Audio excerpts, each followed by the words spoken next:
नमस्कार, मैं गुलाब पटेल। जहां पूरी दुनिया कोरोना वायरस से जूझ रही है और सभी देश इस कोरोना वायरस से बचने के लिए उपाय कर रही है और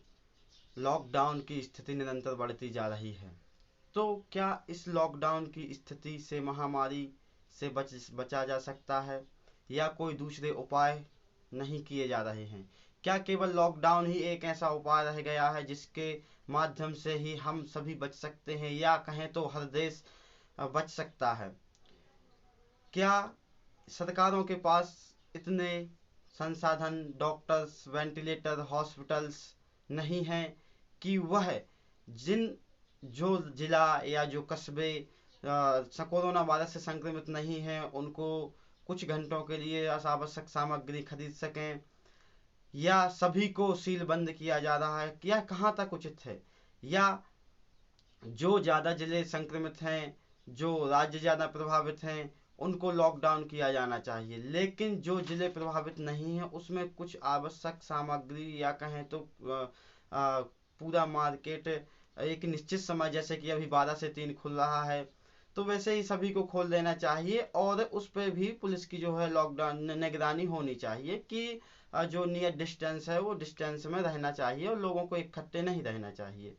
इन सभी बातों का और इन सभी नियमों का पालन भी करना चाहिए। लेकिन क्या लॉकडाउन ही एक ऐसा सहारा रह गया है जिससे हम और आप सुरक्षित रह सकते हैं? क्या हमारी कोई आवश्यकताएं नहीं है? क्या या फिर लॉकडाउन है तो क्या सरकार व्यक्ति के लिए, उस मजदूर वर्ग के लिए जो भूख से मर रहा है, उस तक राशन पहुंचाने में सक्षम है? या जो काम लगे हुए हैं, या कहें तो किसानों के काम लगे हुए हैं, या मजदूर वर्ग के लिए जो काम नहीं मिल रहे हैं, तो उन तक सुविधा पहुंचाने में सक्षम है क्या? यह नहीं है। यह बात मैं भारत की कर रहा हूँ, क्योंकि भारत सरकार के पास ऐसा कोई प्लान नहीं है कि वह मजदूर वर्ग तक प्रॉपर रूप से खाना पहुंचा सके। हर मजदूर वर्ग जो अलग अलग शहरों में फंसे हुए, या कहें तो दिल्ली, महाराष्ट्र, अहमदाबाद, इन सभी शहरों में जो मजदूर वर्ग फंसे हुए हैं उन तक वह राशन नहीं पहुंचा पा रही है। इसके पीछे जो उनकी जो पाइपलाइन है वह ठीक नहीं है, वह पूर्ण रूप से काम नहीं कर रही है। वह एक इस महामारी के चलते हुए एक जो है सेवा भाव से कार्य नहीं कर पा रही है, या कहें तो इससे डर के कार्य कर रही है। तो क्या यह सरकार की जिम्मेदारी नहीं थी कि लॉकडाउन करने से पहले उन लोगों को कैसे ख्याल रखें, उनको घर कैसे पहुंचाएं, यदि घर ना पहुंचाएं तो हम उनको यहीं पे कैसे सुरक्षित रखें, उनकी कैसे सुरक्षा करें, उनको भोजन कैसे पहुंचाएं? यह सारी जिम्मेदारी सरकार की थी। लॉकडाउन करने से पहले उनको एक प्लान बनाना चाहिए था कि जो अलग अलग राज्यों में लोग रह रहे हैं, मजदूर वर्ग काम कर रहे हैं, जो फैक्ट्रियों में काम कर रहे हैं, यदि लॉकडाउन कर दिया और उनको निश्चित समय तक नहीं पहुंचाया तो उनके पास कितने दिन का राशन है, और हम उनके नज़दीकी राशन से संपर्क करें या उनको कैसे पहुंचाएं, या अभी व्यवस्था बनाए जो कि अभी तक नहीं बन पा रहे हैं। तो इन सभी के पीछे काफ़ी सारी कमियां हैं जो अभी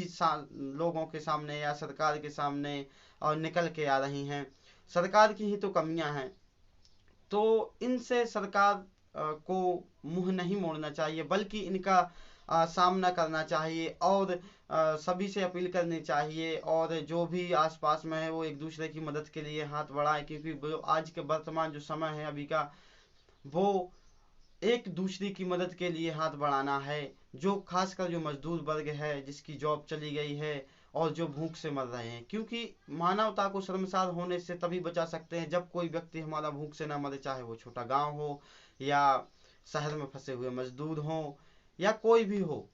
किसी को भी भूख से नहीं मरने देंगे, तभी हमारी मानवता शर्मसार होने से बच सकती है। मेरी सभी से यही अपील है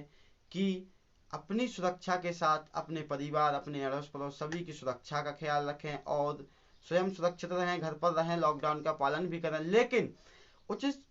सुविधा से युक्त होकर आप उन मजदूर वर्ग की भी सहायता करें जिनके पास ना मास्क है, ना सरकार की कोई भी सुविधा उपलब्ध नहीं हो पा रही। वहां तक आप जाएं और उनका तक सुविधा पहुंचाएं, उनको भोजन की भी पूछें। और जैसे भी कि अभी हर पंचायत या हर पार्षद वार्ड में जो है सरकार के द्वारा सुविधा युक्त कराई जा रही है, लेकिन वह किस हद तक दी जा रही है, ग्रामीण क्षेत्रों में तो बिल्कुल भी नहीं दी जा रही है। यदि मैं कहूँ तो ग्रामीण क्षेत्र के हर युवा को यह समझदारी के साथ करना होगा कि वह पंचायत के सचिव सरपंच से संपर्क करके